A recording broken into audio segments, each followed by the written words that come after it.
E hoje nós queremos falar de uma transformação na nossa vida financeira, colocando a minha vida financeira em ordem.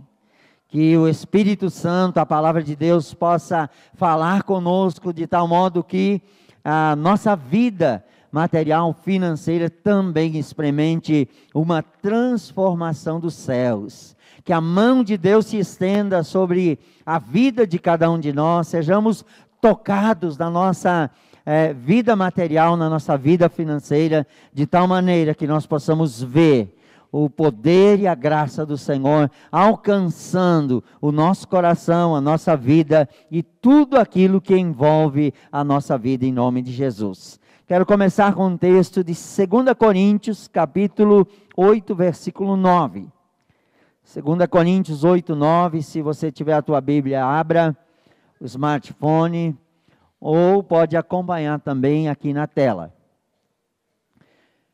2 Coríntios 8, 9 diz assim: Pois conheceis a graça de nosso Senhor Jesus Cristo, que sendo rico, por amor de vós se fez pobre, para que pela sua pobreza fôssemos enriquecidos. Aleluia! Olhamos para esse texto e vemos o tremendo amor de Deus para com cada um de nós. Ele já nos deu tudo em Cristo Jesus, para que nós pudéssemos viver uma vida abençoada por Ele, para que nós pudéssemos usufruir das riquezas em Deus, através de Cristo Jesus, e essa riqueza, essa glória, essa bênção, essa dádiva de sermos supridos por Deus, pudesse atingir completamente a nossa vida. Ele, Deus, não age sem nós. Entendemos que Ele, sendo rico, se fez pobre para que, pela sua pobreza, nós fôssemos enriquecidos. E a ação de Deus é em nós e através de nós. Nós não podemos agir na face da terra sem Deus, sem a sua palavra, sem os seus princípios, para que nós possamos usufruir e experimentar tudo que Ele é e tudo que Ele tem na vida de cada um de nós. Se eu perguntar para você, quem de vocês já não teve problemas financeiros, dificuldades na área financeira, apertos, dívidas, comprou de repente e se apertou para pagar, para cumprir o compromisso? Quem de nós já não comprou de repente alguma coisa que não precisava e depois se arrependeu? Quem de nós já não passou por isso? Eu não sei você, eu já passei por isso muitas vezes. E isso acontece porque o ser humano insiste, de uma maneira tão forte, em dirigir a sua vida financeira, a sua vida material, em falsos valores. Muitas vezes se distanciando dos princípios e do propósito de Deus. E isso normalmente gera alguns problemas sérios na nossa vida. Muitas vezes vivemos distanciamentos no relacionamento com Deus, esfriamento no relacionamento conjugal. Muitas vezes experimentamos insegurança no dia a dia, algumas preocupações, alguns temores, alguns medos invadem o nosso coração. Será que eu vou conseguir? Será que eu vou alcançar? Será que vai dar certo? E de repente estresse bate na nossa vida, tensões, algumas brigas, às vezes com pessoas, relacionamentos quebrados, brigas no seio da família, e às vezes a nossa saúde espiritual é afetada, a nossa saúde emocional é afetada, e por que não dizer a nossa saúde física também é afetada pelo excesso das preocupações que surgem por causa da área material, da área financeira, que é afetado pelo nosso comportamento e a maneira em que conduzimos a nossa vida material e financeira. Sabe, nos nossos dias isso tem se agravado muito mais. Nos nossos dias isso tem atingido, batido na porta da nossa casa, porque um consumismo apelativo tem se apresentado através das mídias, através das novidades que surgem, através da modernidade que vem, através das novas tecnologias que se apresentam. A cada dia uma propaganda apresenta algo novo. E isso brilha os nossos olhos para que eu possa ter aquela novidade, para que eu possa me modernizar, para que eu possa estar no nível das pessoas ao nosso redor. E nós somos empurrados, impulsionados, movidos, muitas vezes a adquirir, a comprar, a buscar aquilo que nós muitas vezes não precisamos. Aquilo que muitas vezes vem para tirar a nossa paz e a nossa tranquilidade com Deus. Muitas vezes o status, queremos manter a aparência diante dos olhos das pessoas. O que vai dizer aquele irmão, aquela irmã, o que vão dizer de mim se eu não tiver o último modelo de tecnologia que foi lançado, que foi apresentado. Eu preciso. E pessoas vivem a sua vida muitas vezes empurrada por esses falsos apelos, por essas falsas novidades e sugestões de preenchimento de algo dentro do nosso coração. E hoje nós queremos, para que você possa experimentar a transformação de Deus na tua vida material e financeira, queremos apresentar alguns princípios de Deus que governam a nossa vida material e financeira. Sabe, a Bíblia nos apresenta, a Bíblia possui 2.350 versículos que falam de finanças. Se Deus não se importasse com essa área, não se importasse conosco, certamente não teria tantos versículos que falassem desse assunto para clarear a nossa vida, nortear a nossa vida e trazer princípios que possam dirigir cada passo e cada decisão na nossa vida material e financeira. Queremos falar de alguns princípios de Deus para a tua vida material e financeira, experimentar a transformação que está no coração de Deus e que ela venha para o teu coração e a tua vida e atinja a tua família, atinja o lugar aonde você está, atinja a igreja do Senhor Jesus Cristo e ela possa, e cada um de nós possamos triunfar, vivendo no propósito do Senhor, o plano do Senhor para com a vida de cada um de nós. O primeiro princípio que eu quero falar está em Provérbios, capítulo 3, versículos 9 e 10. Honre ao Senhor com todos os teus recursos e com o princípio dos frutos de todas as suas plantações. O resultado disso, você comerá do fruto do seu trabalho. Não, o versículo 10. O versículo 10 de Provérbios. Esse é o 9. Versículo 10.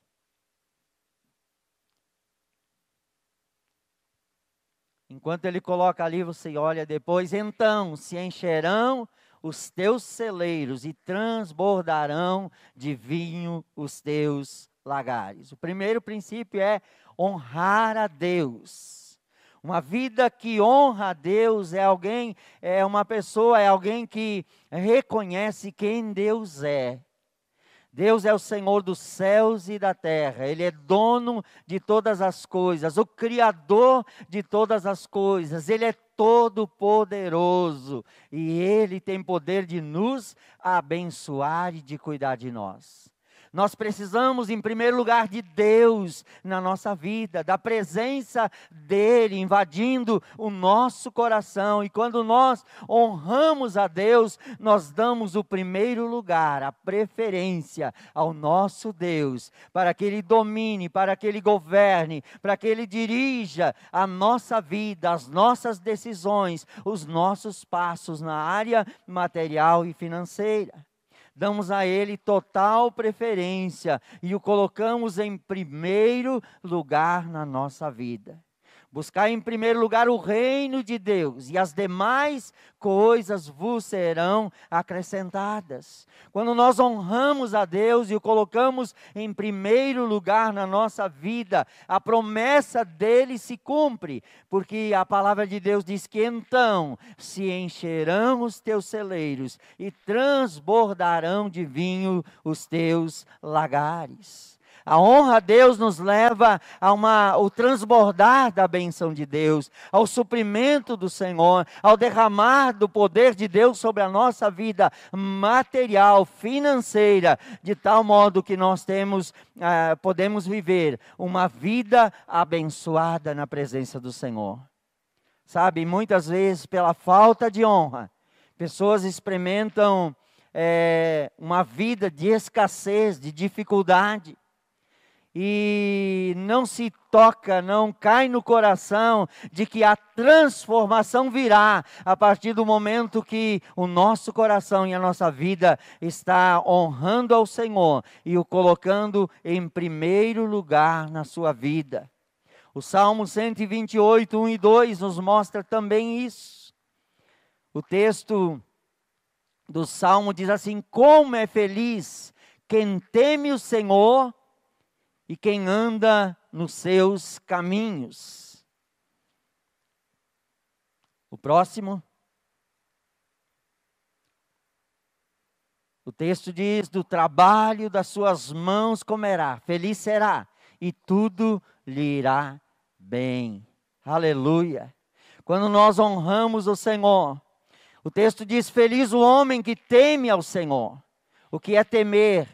É valorizar, é honrar, é colocá-lo em primeiro lugar, é respeitar aquilo que Ele é e aquilo que Ele diz. E quando nós respeitamos, reverenciamos ao Senhor, nós comemos do trabalho das nossas mãos. Ou seja, Ele abençoa o trabalho das nossas mãos, trazendo a frutificação e a multiplicação. E a felicidade enche o nosso coração e as coisas acontecem ao nosso redor. Feliz será e te irá bem. Muitas vezes, pela falta de honra a Deus, é que nós experimentamos a dificuldade. Existe um mandamento também acompanhado de promessa para a nossa vida: honra o teu pai e a tua mãe, para que te vá bem e os teus dias se prolonguem sobre a face da terra. Honre para que te vá bem. Um dia um rapaz chegou para conversar comigo na igreja e a situação dele financeira estava um caos. Ele estava muito preocupado e ele começou a contar a sua situação. E eu ouvi todo o seu relatório, toda a sua situação, e eu fiz uma primeira pergunta para ele: você tem sido fiel a Deus? E ele perguntou: como assim, pastor? Olha, você tem sido fiel a Deus nos dízimos, nas ofertas? Porque quando honramos a Deus, as primícias são do Senhor. Reconhecemos que tudo é dele, mas a primícia volta para o Senhor, porque nós somos fiéis e reconhecemos que Ele é poderoso para cuidar da nossa vida. Fiz uma segunda pergunta para ele, disse: você tem honrado teu pai e a tua mãe? Como é o teu relacionamento com teu pai e tua mãe? E na segunda pergunta nós paramos para orar e ministrar ao coração daquele rapaz. Por quê? Porque ele não estava sendo fiel a Deus e tinha um relacionamento quebrado com seu pai e sua mãe. E então, duas fontes já que trazem sobre a sua vida a necessidade de uma transformação de Deus. E então nós oramos e ministramos para que ele inclinasse o seu coração a uma fidelidade com Deus e restaurasse o seu relacionamento com seu pai e a sua mãe.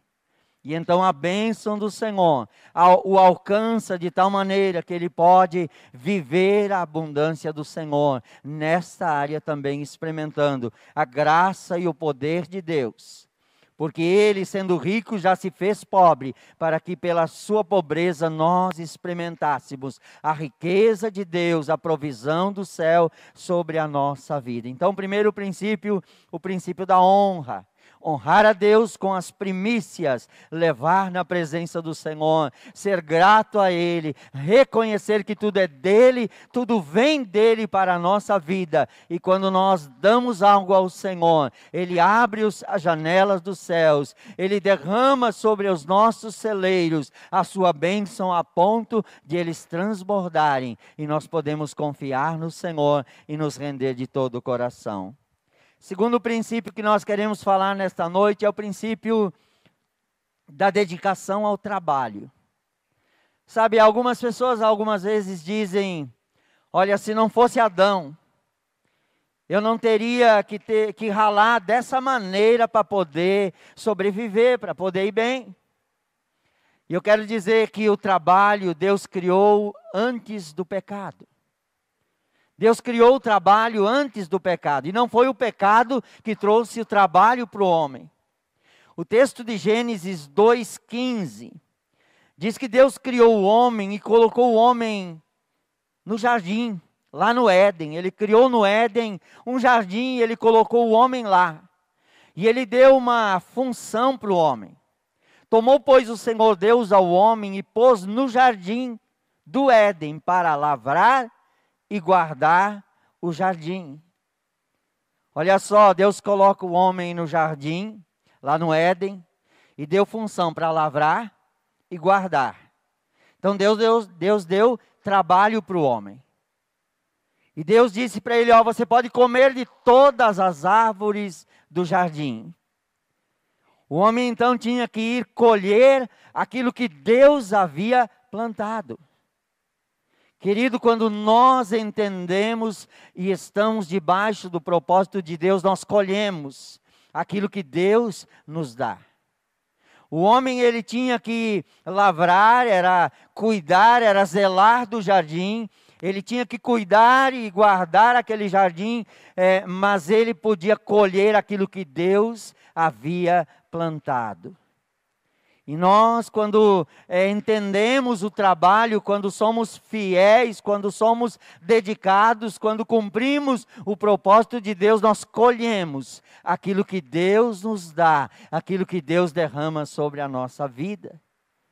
Depois vem o pecado, e então, depois do pecado, a palavra de Deus diz que, 3,19, Gênesis 3,19, do suor do teu rosto comerá o pão, até que tornes ao pó, porque de lá você foi tomado.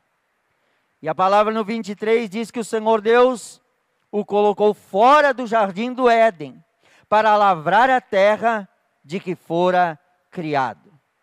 Ou seja, a mesma função que ele tinha lá no jardim, ele tinha fora do jardim. Então, antes de pecar, ele lavrava, ele regava, ele cuidava e ele guardava o jardim. E depois do pecado, ele continuou trabalhando e comendo do suor do seu rosto. Longe do Senhor, longe do jardim, longe da presença do Senhor. Sabe, nós temos duas maneiras de conduzir a nossa vida. É na presença do Senhor, no jardim, colhendo aquilo que o Senhor planta, usufruindo do que o Senhor derrama sobre a nossa vida. E nós podemos viver longe do Senhor, vivendo da nossa maneira, dando maior duro, como diz a palavra do Senhor, do suor do teu rosto. Com fadiga, com muito trabalho, gemendo muitas vezes, experimentar também o fruto que vem do nosso trabalho. Mas não há nada mais precioso e valioso do que estar debaixo da bênção do Senhor, debaixo da provisão do Senhor e experimentar colheitas tremendas e maravilhosas que Deus derrama sobre a vida de cada um de nós.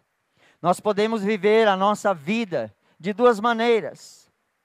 Olha, trabalhando de maneira diligente, trabalhando com dedicação, com esforço, nos aplicando ao nosso trabalho. Sendo de repente um funcionário aplicado, dedicado, onde pega firme, não mata tempo, não rouba tempo do patrão. E nós podemos também viver a nossa vida de uma maneira, de repente, na preguiça, no conformismo, nos desviando do trabalho, nos desviando das coisas que estão diante de nós para fazer, diante das nossas mãos para fazer. E a palavra de Deus, no livro de Provérbios, capítulo 6, traz uma lição de que nós temos que aprender com a formiga. E o texto diz: vai ter com a formiga, ó preguiçoso. Se a pessoa fica com as mãos soltas, não pega firme, não põe a mão na massa, se desvia do serviço, precisa aprender uma lição com aquele bichinho tão pequenininho, com a formiga. Por quê? Porque ela no verão, ela trabalha pensando no inverno. Ela acumula para que no inverno ela não venha a passar fome, necessidade de morrer de fome.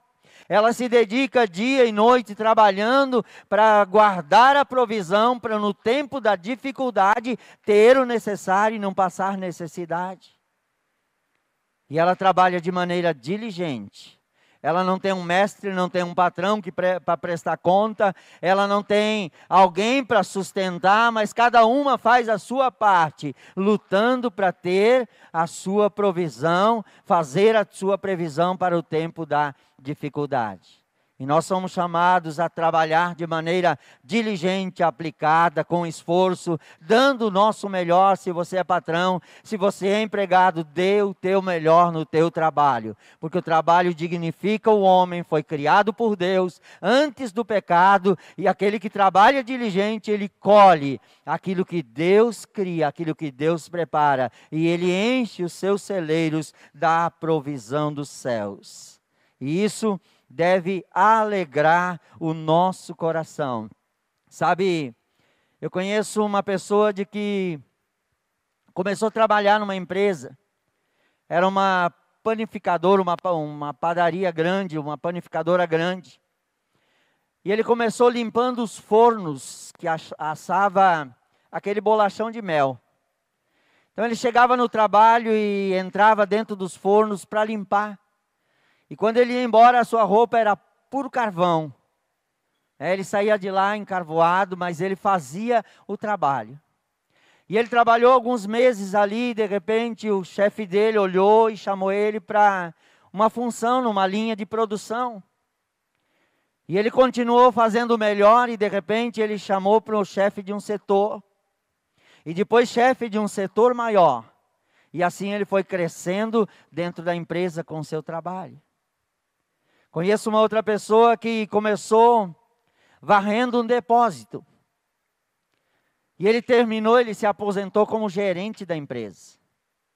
Por quê? Por causa da diligência, da dedicação, do seu caráter forjado, mostrando e dando o seu melhor. Quando o patrão está vendo e quando o patrão não estava vendo.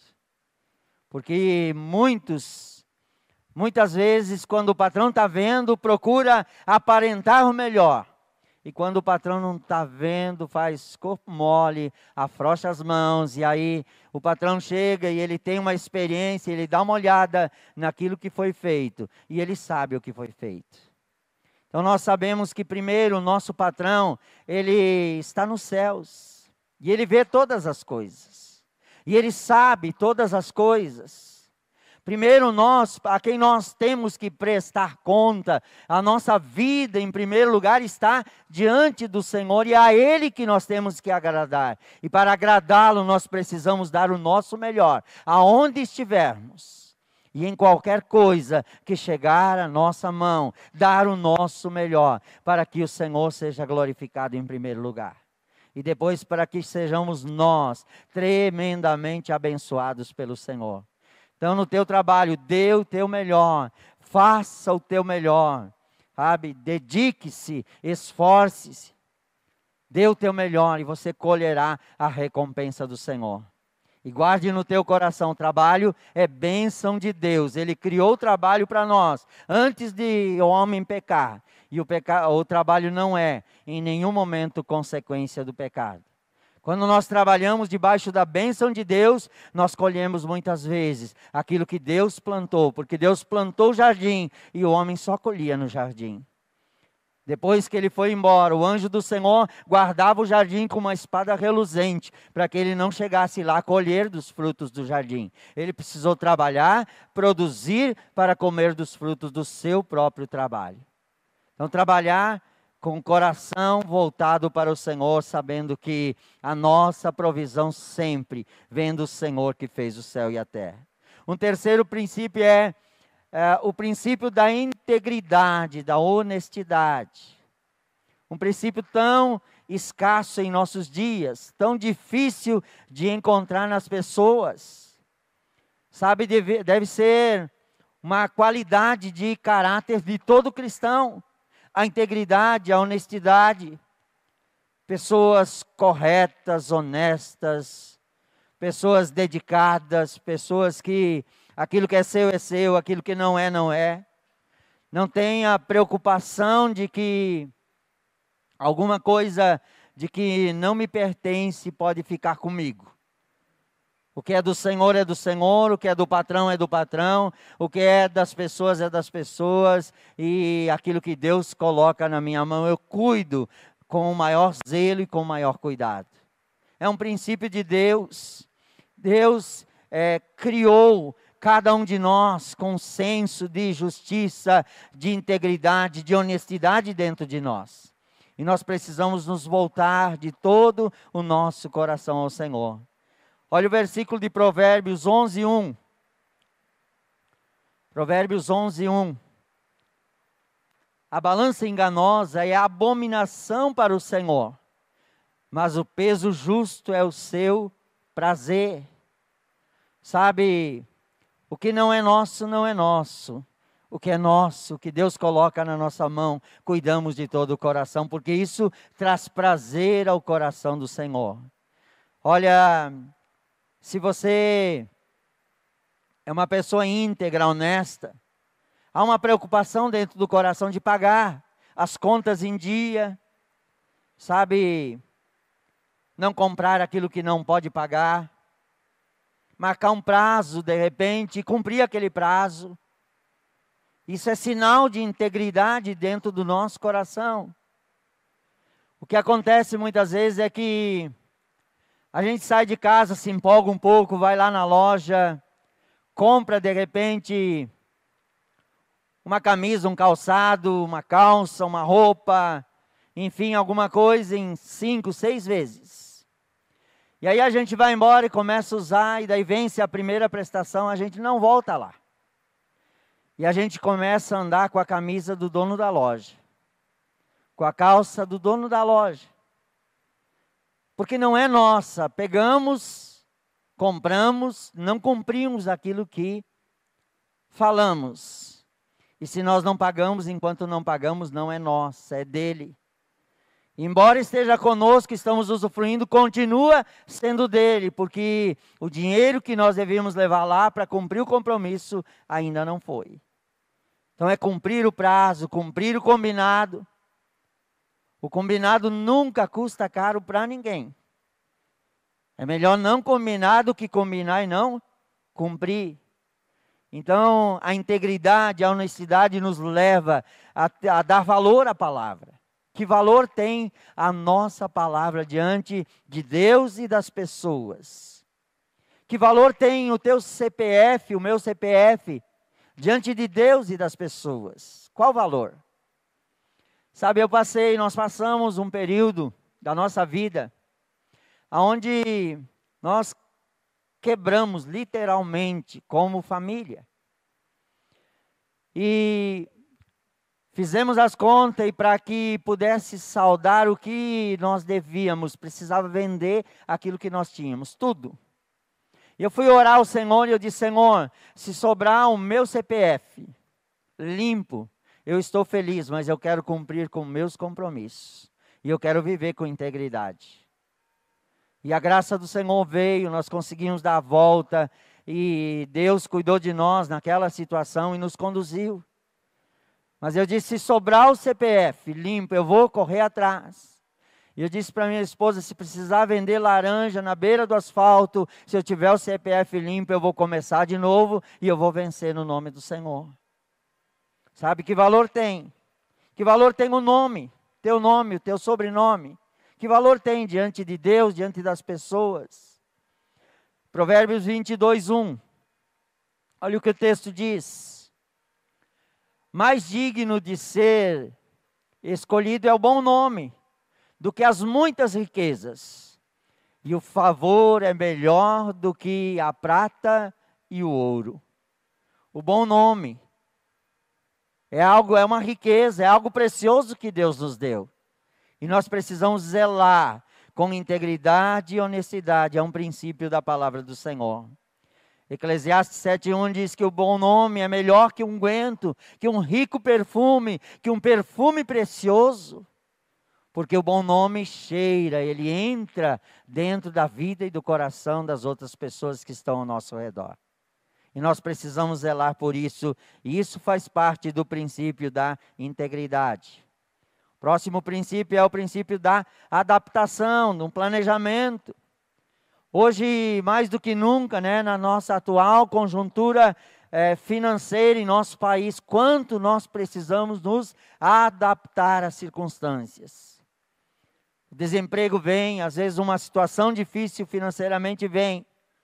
A crise, às vezes, bate a nossa porta, e se não houver uma rápida adaptação, certamente nós vamos nos enrolar.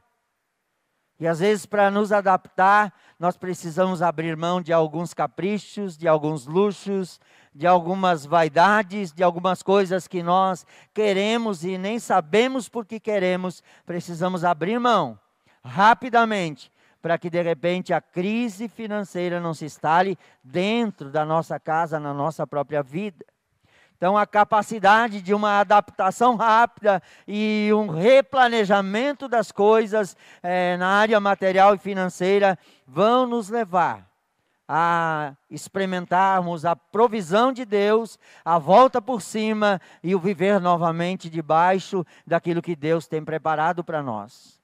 E muitas vezes Deus permite para ver o quanto o nosso coração é sensível, é dócil, é humilde o suficiente para nós entendermos a situação, readaptarmos e continuarmos caminhando, cuidando, dentro do princípio da integridade e honestidade daquilo que nós já falamos no princípio anterior. Isso é muito importante. Então, a capacidade de uma readaptação, replanejarmos as coisas, quando algo apertou, quando uma situação aconteceu, nos levará a vencermos rapidamente essa situação. Sabe, nunca fuja do teu orçamento. Nunca fuja daquilo que você planejou. A menos que Deus te mova a isso, a menos que você, em oração, tenha uma direção para isso. Estou passando um curso de finanças por um grupo de pessoas, e a pergunta é: quantos de vocês fazem orçamento? E ninguém das pessoas que começaram o curso fazem um orçamento mensal, semanal. Não tem um orçamento, não tem um planejamento. Um dia uma pessoa me procurou e disse: pastor, eu vou vender o meu negócio e vou embora, eu vou para uma outra cidade. E eu pedi o que estava acontecendo. Ele disse: olha, eu não consigo mais pagar as contas, não, o meu comércio não está dando o suficiente para pagar as contas. E aí eu fiz uma pergunta: quanto você vende por mês? Ele disse: olha, eu não sei. Quanto você compra no mês? Também não sei. Quanto você deve? Olha, não sei. Quanto você tem para receber no teu comércio? Ele também não sabia. E aí eu disse: olha, eu posso te ajudar, nós vamos sentar, fazer um orçamento, fazer um balancete mensal, ver se a tua empresa, o teu negócio está dando lucro ou não está dando, ver se você não está gastando mais do que está entrando, ver aonde está essa bola, onde ela começou e como nós podemos eliminar. E depois de um tempo, 6 meses, eu acompanhei esse rapaz. E depois, no segundo mês, ele já disse: olha, eu não vou mais vender. Eu pedi a ele 2 meses para que ele pudesse decidir ou não. E no segundo mês, ele disse: eu não vou mais vender. E ele já começou a colocar a casa em ordem e as coisas começaram a acontecer. Muitas vezes falta para nós uma organização. falta anotar tudo aquilo que sai, falta caminhar dentro de um orçamento, caminhar dentro de daquilo que nós temos como entrada, caminhar dentro disso no mês, de tal maneira que algo sobre. Para quê? Para que quando surgir um imprevisto, nós não caiamos novamente no buraco da dívida. Então, uma adaptação rápida diante das circunstâncias que se apresentam. Um outro princípio é o princípio de dizer não às dívidas. Dizer não às dívidas. Provérbios 22:7. Provérbios 22:7. O rico domina sobre os pobres, e o que toma emprestado é servo do que empresta. Algumas traduções dizem que é escravo daquele que empresta. Então, quando nós nos endividamos e tomamos emprestado, né, e é fácil hoje se endividar porque as ofertas, 12 vezes o cartão de crédito, 10 vezes, 20 vezes, toda um apelo facilitando as situações. E muitas vezes a pessoa ganha lá, por exemplo, R$3.000. E daí ele compra a geladeira, compra isso, compra o consórcio, compra o carro, a prestação na casa. E quando ele vai somar todas as prestações que ele assumiu, ele já entrou, já passou daquilo que ele ganha. Por quê? Porque ele não anota as coisas. E já entrou em dívida. E a vida já virou uma bola de neve. Sabe, as pessoas que compram em 12 vezes com juro, normalmente pagam 70% a mais do que o valor do produto, se comprasse à vista. Então vale a pena, às vezes, ficar um pouco mais tempo sem juntar o dinheiro, comprar à vista, comprar com desconto e experimentar a liberdade com relação às dívidas. Comprar à vista, comprar realmente aquilo que é necessário. Comprar aquilo que vai cumprir o propósito de Deus na nossa vida, e não aquilo que vai nos agradar. Planeje, se você tem um investimento para fazer, planeje o investimento. Planeje o investimento. Hoje, vindo para cá, Dani e o Vantur me perguntaram: pastor, nós queremos trocar de carro daqui a um ano. É melhor fazer um consórcio? Eu disse para eles: melhor é comprar à vista. Com o carro de vocês, se vocês tiverem disciplina, comece a juntar o valor do consórcio, da prestação do consórcio. E se vocês comprariam com 60 meses pagando um consórcio, com 2 anos vocês vão comprar o carro à vista e ficarão sem dívida. Então foi o conselho que dei para eles vindo para cá. Por quê? Porque as pessoas muitas vezes não sabem tomar uma decisão financeira. E você não tenha vergonha nem medo de buscar um aconselhamento, uma orientação. Procure alguém que tenha aquele ramo de negócio que você quer investir e peça um conselho para ele. Ele vai te dizer o caminho que deve caminhar, o caminho que você deve andar. E você tomará uma decisão correta, uma decisão sábia. E para encerrar, o último princípio é o princípio do guardar quando a abundância existe. Sabe, existem tempos de crise e existem tempos de abundância.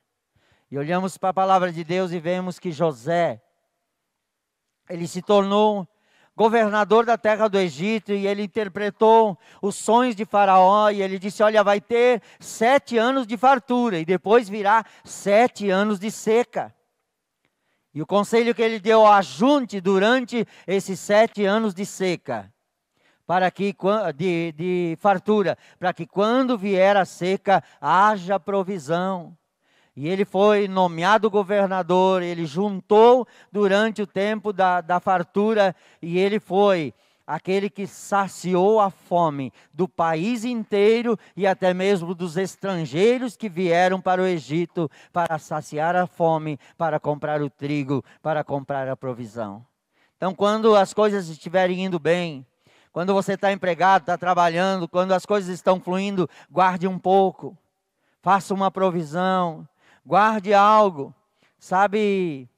Guarde algo para que você possa plantar no reino de Deus, para que você possa abençoar a tua família, para que você possa abençoar o teu filho, para que você possa abençoar de repente um neto, para que você possa abençoar pessoas que precisam. Guarde para que você possa plantar semente e abençoar a vida de outras pessoas. O último texto que nós queremos ler está em Provérbios capítulo 11, versículo 25. Diz assim: a alma generosa prosperará, e o que regar também será regado. Quando há generosidade dentro do nosso coração, nós temos a bênção e a prosperidade do Senhor. E nós podemos abençoar, podemos regar, e o Senhor rega a nossa vida com a sua graça e a sua bênção. Sabe, muitas vezes nós temos vontade de ser generosos, mas nos falta os recursos para ser generoso. Por quê? Porque no tempo da fartura nós consumimos tudo aquilo que entra. E a hora da crise ou a hora da necessidade de alguém, há uma vontade muito grande, mas falta o recurso. E nessa série chamada Transformação, Deus quer transformar a tua vida material e financeira, para que você possa honrar a Deus de todo o teu coração. Honrar ao Senhor com toda a tua vida, você possa ser fiel a Deus, você possa trabalhar com diligência, você possa ter planejamento, orçamento, viver livre da dívida e ser um tremendo abençoador do reino de Deus e das vidas que estão ao teu redor. Viver com a alegria do Senhor no teu coração, livre dos fardos e dos pesos diários que as dívidas e a pressão financeira traz sobre aquele coração que de repente vive a escassez e a falta. O Senhor quer transformar toda essa situação, abençoando a tua vida em nome de Jesus.